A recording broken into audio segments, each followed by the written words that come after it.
Good evening and welcome to our very first live broadcast tonight. Tonight in our studio we have over 50 women joining us that is involved in different wards within the Western Cape. Now I want to welcome them all and thank you for joining us. And tonight with me in the studio I have Janine Claassen, and Janine Claassen is the executive member of the ARA Women's Movement. Janine, would you like to say hello to everyone? Good evening, everyone.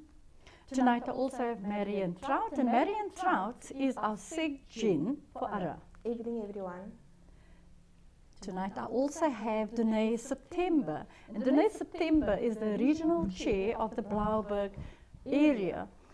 Danae, would you like to join us and say hello? Thank you for joining us and saying hello to everybody. Thank you so much. Good evening, everyone. It's an honor to have you with us this evening. Just an introduction to who ARA is. ARA stands for Africa Restoration Alliance. This party was born out of the need of the issues, the corruption, and also the incompetence of our country's leadership and also the political world. We would not have been here if there was no need, but there is a major need in South Africa. You know, ARA is a robust party, and we stand for radical change. We are growing phenomenally in many areas and also communities. And as a national party, we are in all 9 provinces. So we want to restore humanity and also the dignity of people. So ladies, I just want to tell you that ARA wants to celebrate you this evening and also the difference that you can make in our country. Thank you. And Marian, what would you like to say to us this evening? So this evening we're going to have a great discussion. It's the first, as Charmaine said, it's our first for the month of Women's Month. So please, there's going to be more. And I want to get into the public holiday we find in August, on the 9th of August. I want to just quickly speak about that because I think it's one thing to have it, but why is it that we have Women's Month? Why is it that we have Women's Day as well? And if we just take a step back and we look at the events that perpetuated to get to this holiday. Some just think, oh, it's a public holiday.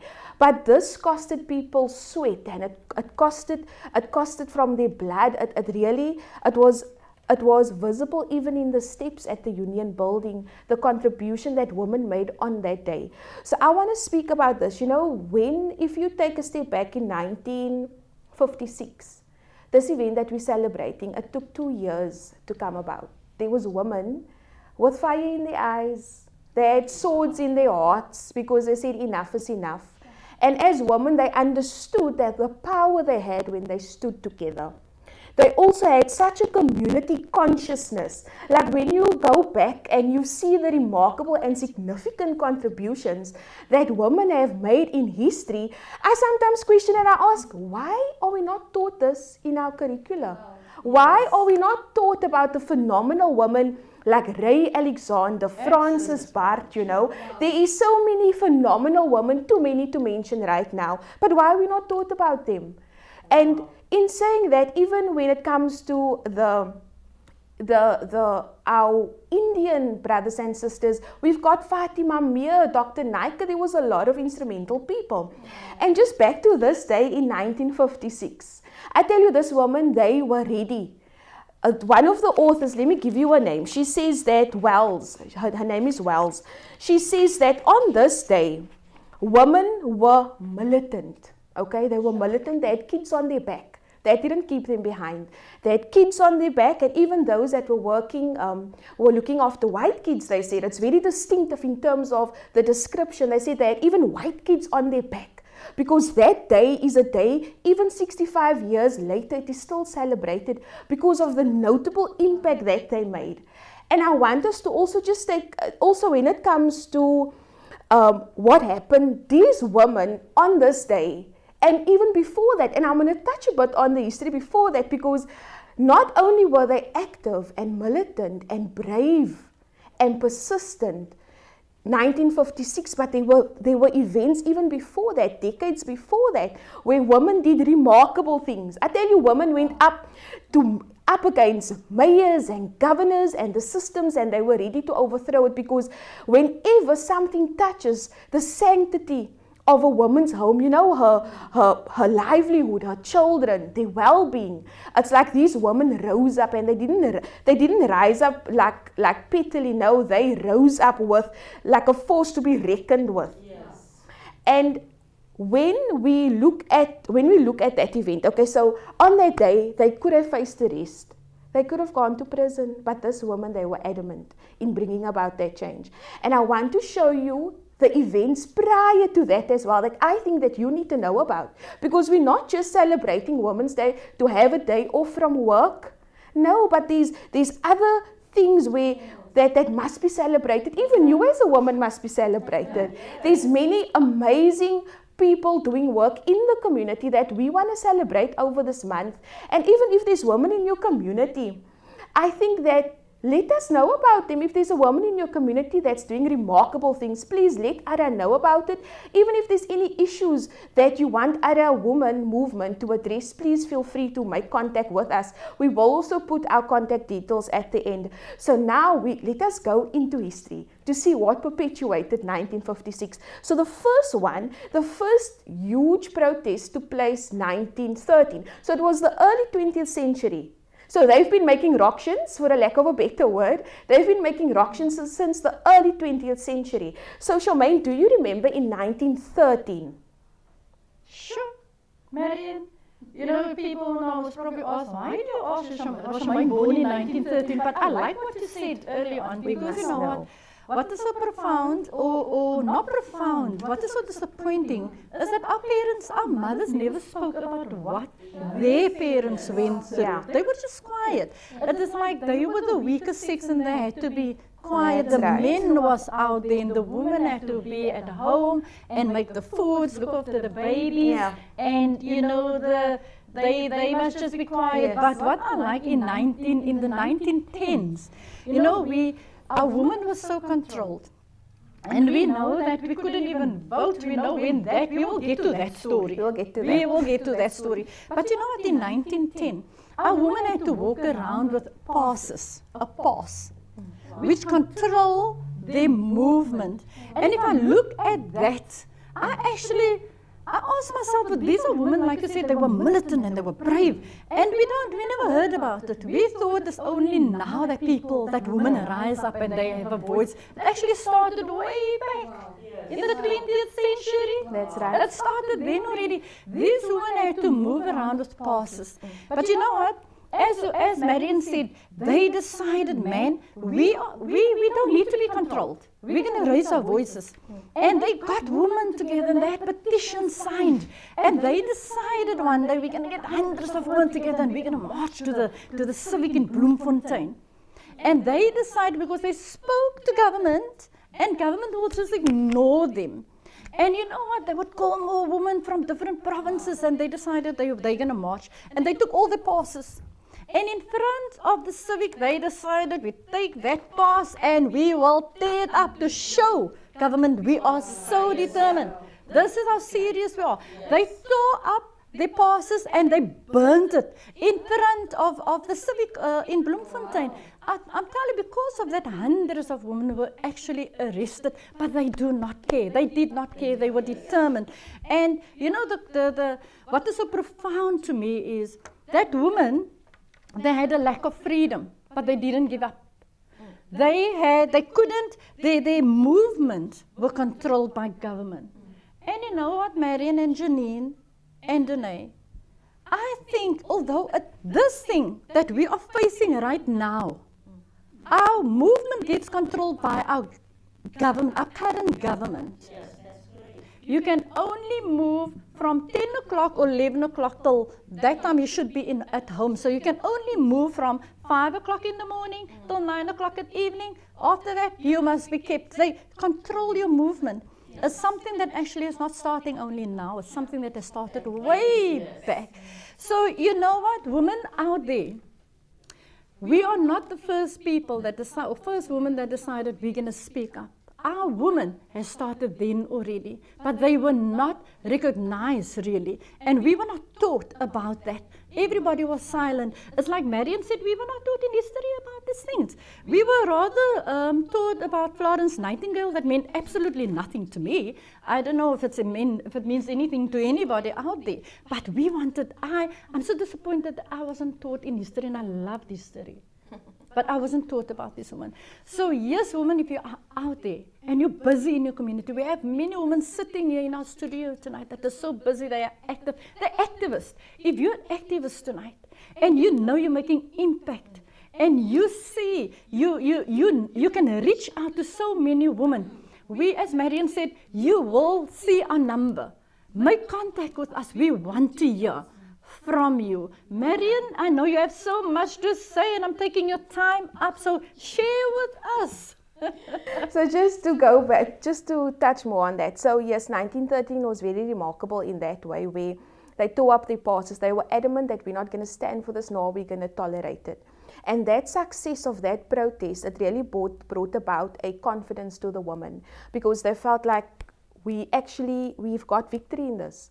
So that gave them more oomph to actually tackle more problems going forward. Then also in 1920, that's when urbanization really started booming. So it's like the market started opening, in industry started opening, new inventions started opening, and women were they weren't restricted only to certain duties.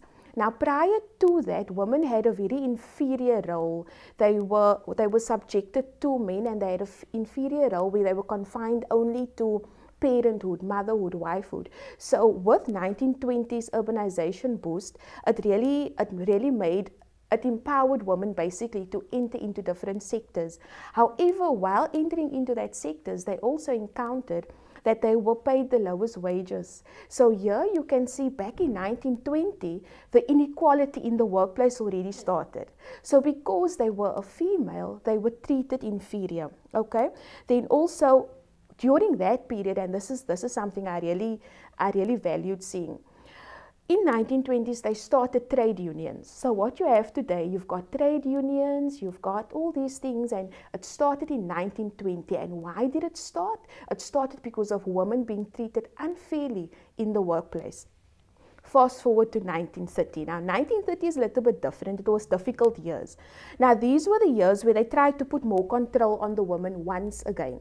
So now remember, you've been exposed to certain industries. You know what it feels like to be independent. You know what it feels like to earn more.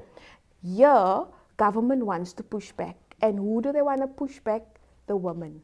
They want to once again control the women. So this then led to the Potchefstroom protest, where because they wanted the women to comply with the labor laws back then. So as a result thereof, there was bloodshed. It was much more fierce than the 1913 protest. There was bloodshed. So what does that mean? There was killings, there was detainment, there was arrest. However, the women pushed through because they were not going to stand for this newfound oppression of women in the workplace. So we can really, if we go back, we can really applaud these women for basically empowering many women today. So today, if you find yourself in an executive position, if you find yourself being able to work in whichever sector or industry, it really goes back to 1920 when they pushed back and they fought back, okay?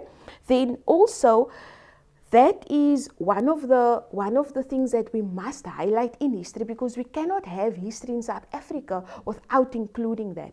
Fast forward to the 1940s. Now the 1940s, it was a schizophrenic era, they say. Why? Because it was so different. It was also the start of the World War, okay, World War II. During that period, the men were going back into war, and the women had to take on the responsibility of the men. Now, many women today, you know what it feels like being a mom, being a housewife. You know what it's like working, taking care of your kids. Now of late, it's now you need to be the teacher also. Unfortunately so. So it's added now. With the men going back to war, all the responsibility fell on the woman. So you can see that the woman has always been a marginalized group. They've always been a group where people try to suppress them, yet they are the group that arise when there needs to be action taken. They don't come short when it comes to taking care of their family, taking care of their communities. You know, they've got that innate ability. So 1940 was that type of year. There was a lot of stuff happening there. And then also, I just want to, during that time, also just to highlight, there was quite a bit of a shift in the political arena. So, for example, the women were not allowed to vote. And you know, in order for me and you to vote today, and I have to say this, in order for me and you to vote, and also if you are not a voter, I want to explain to you what it costed for you to be able to vote as a woman. It took 20 years before women were accepted to vote. And this is not just any demographic. This was across racial boundaries. Like it was your white woman, your black woman, your Indian woman, your colored woman. It was all of these. They fought 20 years in order for you to vote. And therefore, even when it comes to voting, don't take it lightly, and also don't not vote. Why? Because it is a power that is given to you that costed women dearly, and they fought for it for 20 years. So I think that is very profound to know and also to note. Then with the 1940, there was a shift with the political, and this is where Frances Baard was very instrumental. She was really a very militant and assertive woman. Then also at that time was also when the South African Indian Congress started rising, and we have our people like Fatima Meer coming on scene and Dr. Naidu. So it's really phenomenal knowing these things. But also there's one thing that also took place during that time. During that time, the Alexandra Women's Council came about. Now, back then, there was a lot of wives' clubs. So what happened when the women needed to combat something, or what they wanted to address something or correct something, they would form wives' clubs, or they'll form community meetings or societies, or they will even start trade unions, and that was their way of fighting back and pushing back. So with regards to the Alexandra Women's Council, one of their sole purposes was to combat housing and squatting, because at the time they wanted people to no longer squat, and they were busy trying to remove people from their homes. And yourself and I, whenever anyone wants to move you out of your home, it's so close. It's something that, gosh, if we must fight, because where am I going to? And the people of Alexandra, that is what they encountered. And tonight I have Mercy with me this evening, and she is from Alexandra. She works in Alexandra, she lives in Alexandra. She is a woman that works actively in a community. And what I want to assess, I want us to have a look at this. From 1940 to when they initially started to now, Mercy, I'm going to just hand over to Mercy. What has really changed? Has the housing crisis changed? What has changed in Alexandra Township? We'll just give Mercy an opportunity.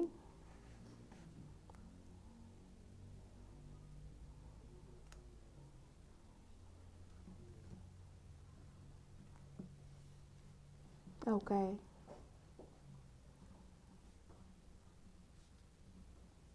Yes.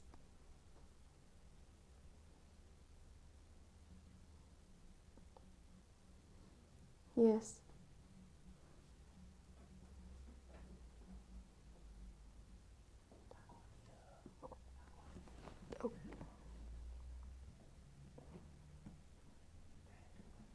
Mercy, sorry Mercy, can we just quickly give me 1 second? We're just trying to make the sound a bit more audible. Just 1 second. Thank you so much for your input, but just give us 1 sec. We're gonna call you back on screen right shortly.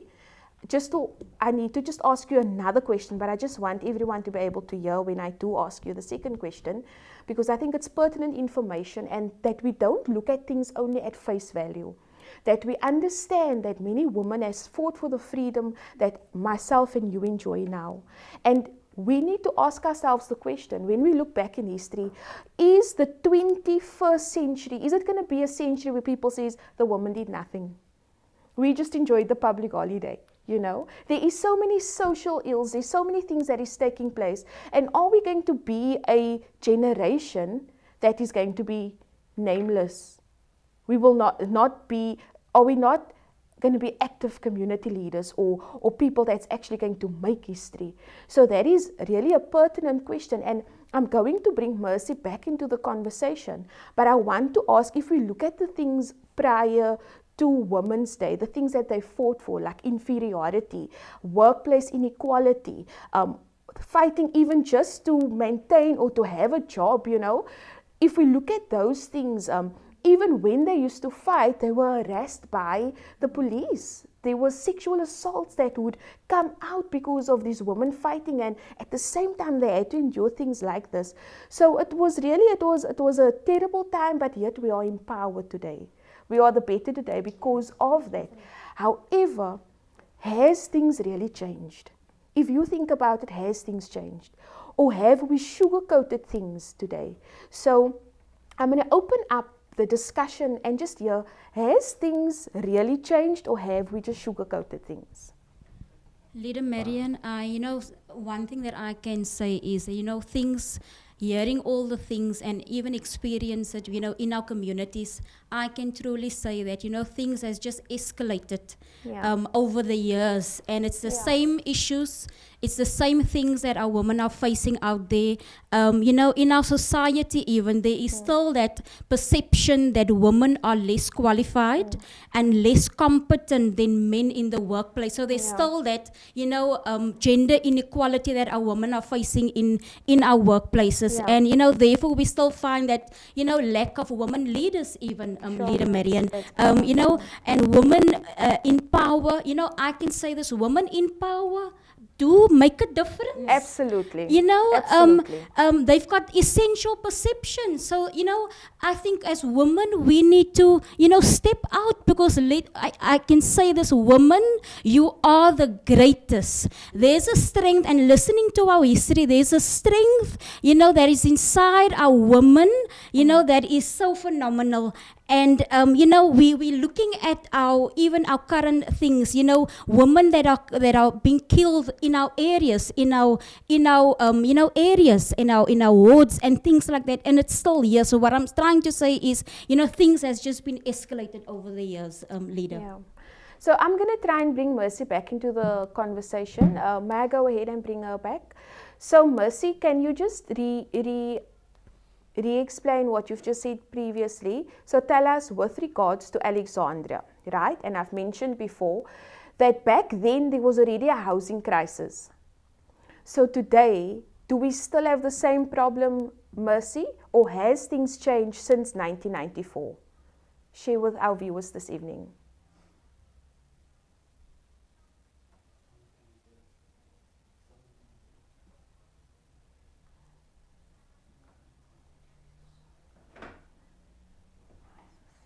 Okay.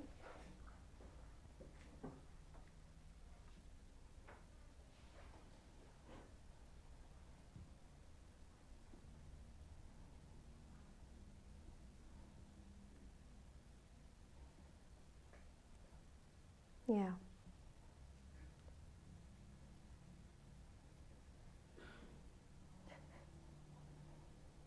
Okay. So Mercy, so right now Mercy is explaining to us in great detail in terms of what has changed between the time period I've mentioned and also to date. Because whenever a political party puts himself forward, they've got all these promises and all this stuff. But the tangible changes, what we can see, what our people endure still today. So after this broadcast, we're gonna even just do like a short summary, just to bring you back into the conversation, and then also I want us to touch more on the current issues.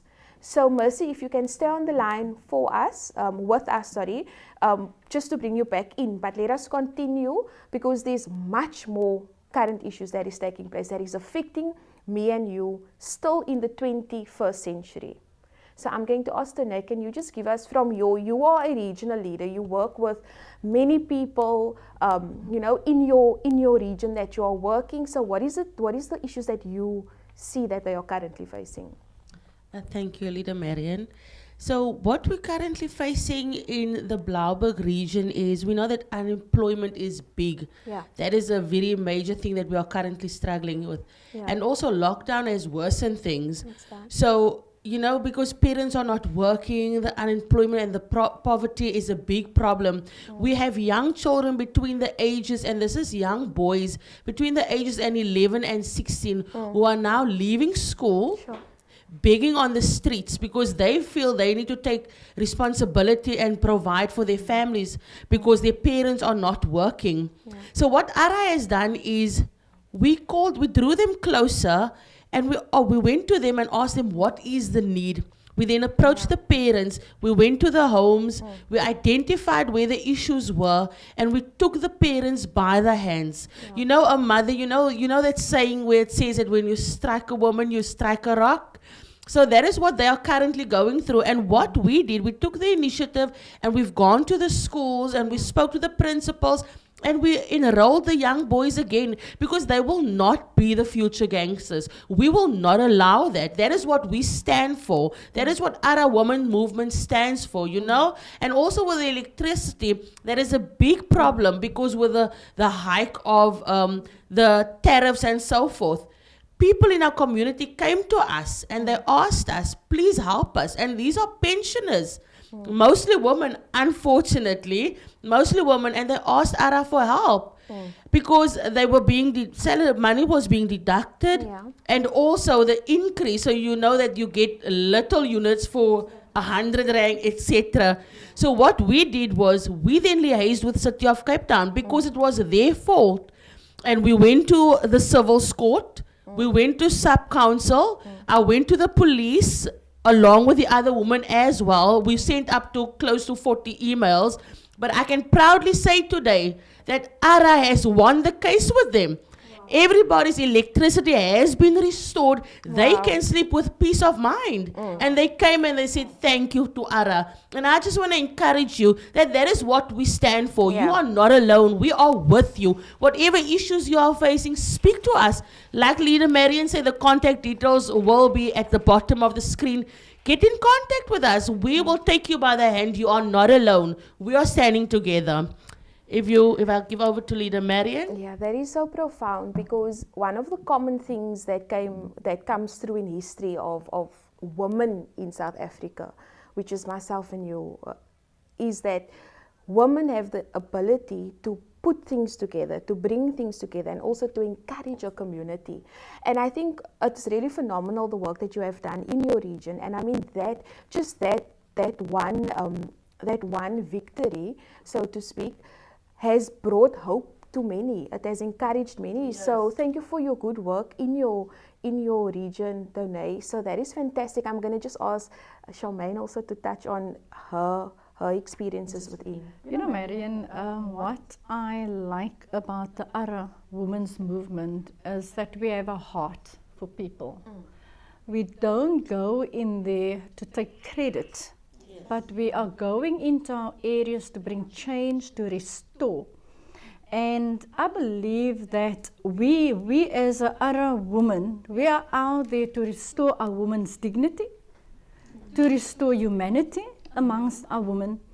And I've seen a lot of different organizations working within areas. And you know what was also awesome is we connect, because together we can be a stronger team, bringing change within our areas. And I know there's a lot of women out there that is fighting for different things. And you know, with as Donay said, that within our areas, poverty and gangsterism is even increasing because of children that is just dropping out of school because of what is currently happening with lockdown. But you know, we as women of ARA, we push through and we reach out a helping hand. We actually, like Donay said, they reach out and they enroll. We are doing exactly the same. We involved in a certain area within my ward, and where there's children, a lot of girls have lost family members, and you know they trust you because we go and we build relationships. We don't just go and we want to to go do certain things and we disappear. No, man, we are here to stay. We are here to come alongside and we hold hands. And young people and families, they start trusting us because of relationships that we build. And they allow you into their homes. And you know what? They start sharing what they are facing. And we are doing exactly what Danae is saying. You know, we encourage them. We take them by the hand and we take them back to school. And we see, you know, we find out what is the need within. And that is the heart of a mother. We've been put together and knitted together, man. You're not just there for your child. But, you know, when we grew up, everybody's child is your child. Your child is my child. And yes, absolutely, man. And that is what I like about the Ara woman. Is we have a heart for our nation, we have a heart for our people, we have a heart for our women. And I want to encourage each and every woman today. You have heard, man, the history. We are celebrating Women's Month, Marion and Janine. And I realize we're not just celebrating the 9th of August. We're celebrating actually this woman of the 20th century. They don't live today, but we are here to say we salute them because they started this fight for us to continue. And we say today we will not stop. We will not disappoint them. I'm not going to disappoint my mom and my grandmom because I'm sure they were part of that fight. But we're going to